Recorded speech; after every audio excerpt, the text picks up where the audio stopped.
Trey Yesavage made his MLB debut tonight, and oh baby, Blue Jays fans, do we have something absolutely special on our hands. I want to talk about the game tonight and go through in detail what Trey Yesavage did tonight. Then I want to talk about why he is so special and that arm angle that he has that most major league pitchers, I don't think we've ever seen that arm angle, and why that splitter and that fastball are so special because of that arm angle. And then I got to talk about the bullpen for the Blue Jays that all of a sudden looks incredible. And then we need to talk about the Blue Jays as a whole, because this team, it might be a team of destiny. But let's get into tonight, where Trey Yesavage in his MLB debut struck out 9 batters, and that is a Blue Jays record. What happened here tonight was Yesavage admitted going into the game that he was going to be a little nervous. He's been nervous for each first start at every level he's gone through this season, and Yesavage has gone through every single level this season. He was last year's draft pick by the Jays, and in that year and a half that's passed, he's gone through every level of minor league baseball. He's gone through A, AA, AAA, and now he's at the majors, and they finally called him up, and tonight he was nervous. First 2 batters of the game, we get a single, we get a double, and then we get a strikeout. We get a strikeout on Brandon Lowe that we'll go back to after, because we need to play the visuals on that to get an idea of that arm angle that Yesavage has. So he has that strikeout, then we get a walk, then we get a ground out, but that leads to a run. But from there is where we speed through this thing, because that is where Trey Yesavage shut down the Rays. So from there, he goes ground out, strikeout, strikeout, ground out, walk, strikeout, strikeout, strikeout, strikeout, strikeout, fly out, strikeout, single, and then John Schneider makes the decision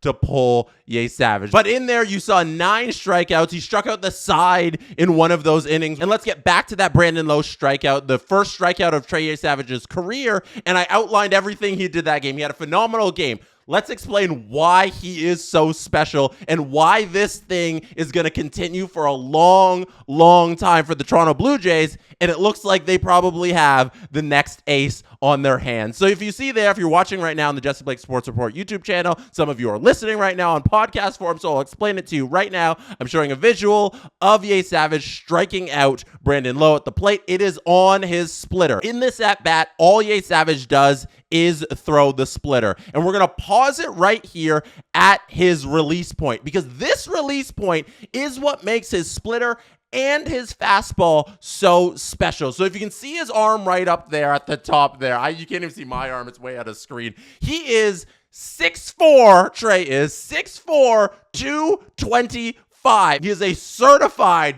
big boy, and that allows him to have this crazy release point. That release point that is on the screen right now, I'll show you it in real life. This is the robot game day version, is 7.2 feet. And at its highest, it gets to 7.33 feet. That's on his slider. It usually gets up that high. His lowest angle at like 7 something is his fastball. But that release point up there is something Major League Baseball does not have right now. If you look at the StatsCast tracking of release angles of pitchers, Trey Yesavage is an outlier. So what the Blue Jays have here that they're releasing in mid-September and into the playoffs is a pitcher with an arm angle that Major League Baseball hitters aren't used to.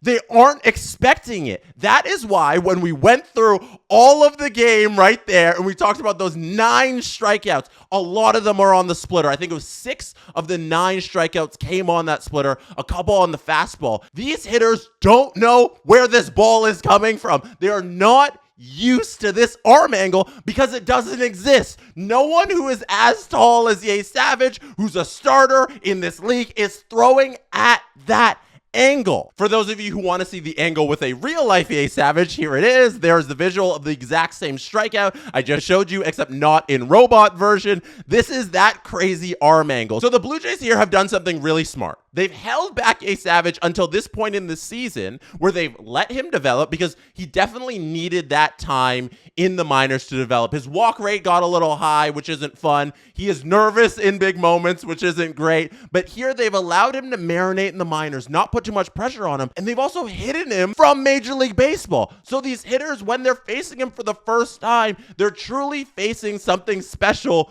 for the first time. And I don't know how they're going to use him from here on out. They don't have a plan right now for the pitching rotation. But I envision the Blue Jays having a super utility arm starting front of the rotation potential that you can release as a relief pitcher in the playoffs. This is a cheat code. This kid can be an ace on this Blue Jays pitching staff next season. He could be a front of the rotation pitcher for 10 years to come. But in this season right here, he's your secret weapon because the Yankees have never seen this arm angle. The Boston Red Sox have never seen this arm angle. And I'm not playing him against the Red Sox in the series that they have coming up because you want to hide him, I think, entirely from these batters. And you want these guys who have never seen a pitch from that height in the sky ever before to see it for the first time in the playoffs. And that, to me, is something truly special that the Blue Jays have that nobody else in this league has. So let's go back to the game for a moment that happened tonight, the 2-1 victory by the Blue Jays over the Rays. Trey Yesavage's family was in the crowd all night on Sportsnet. They kept going to them, and you could see Trey Yesavage's dad. He wiped off tears after he left the game and they got the win. It was awesome to see his family there in the crowd all day. Here's a stat from Sportsnet Stats. They said, Blue Jays Trey Yesavage's 52.8 whiff rate on Monday. Since tracking began in 2009, it's the highest by any Blue Jays starting pitcher, debut or otherwise. It's the highest by any starting pitcher in his MLB debut, minimum 60 pitches. A 52.8% whiff rate in your first major league game is absolutely unreal, and it's only going to get better as they continue to tweak and work on his throwing. This is his first game, remember that, and he's already setting Blue Jays records, and he already has that 52.8% whiff rate. And lastly, let's close on the other parts of this 2-1 victory by the Jays tonight. First of all, it's a comeback victory again. These are the comeback kids of Major League Baseball. No team has more comeback victories than the Toronto Blue Jays this season, and they are on their way to breaking the record for most comeback wins in Toronto Blue Jays history. The team currently has 47 comeback wins, and the record is 50, which was set by the 1987 Toronto Blue Jays. Sportsnet Stats also had this one about the Blue Jays in the 8th inning or later since September 1st. They've had 27 runs. Their batting average is .364.